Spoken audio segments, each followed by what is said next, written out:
The government is continuing as usual, as if nothing happened. St Lucia, the government of St Lucia is the only government that believes that tourism will get back to how it was pre-COVID. I think it's the only government in the world that believes that. There's no other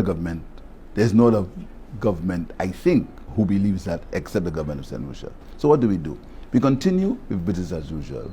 We continue to build an airport based on the fact that our airport would get its income from arrivals. Are you serious?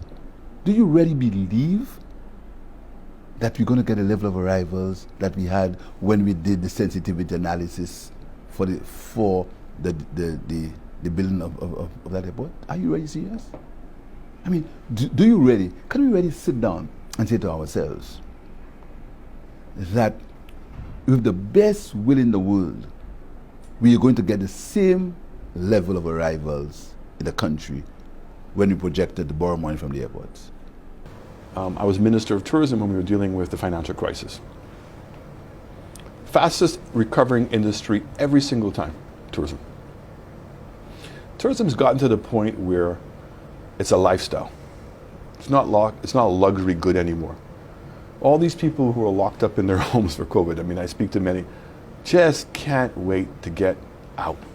Is it mathematically possible that there can be a global contraction in tourism, but that we can grow? The answer is yes.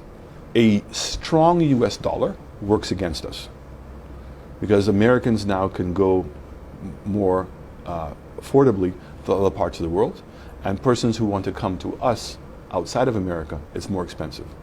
So what have you been seeing in the last couple of weeks? The dollar's been sliding. Pound is back up to $1.30. We know that the pound can get past 150, that's a huge benefit to us, not only from a tourism but also from real estate perspective. Canadians, and then even for Americans, as the dollar gets weaker, it gets more expensive for them to go to other countries, and now because we're pegged to them, we become more affordable. Is that a phenomenon we believe that's going to continue? I think so. I mean, with US elections coming in, the uncertainty with what's happening in the oil market, and all the other levels of uncertainties, and given the amount of debt that we are seeing that the US is accumulating, and the gridlock on a political basis, all those things, I think, for the most part, I could never predict 100%, but I think that the US dollar, it looks like it's going to continue to decline, and other currencies are going to strengthen. And certainly, the US still has not come out of COVID, whereas some of these other countries now are starting to recover a bit better.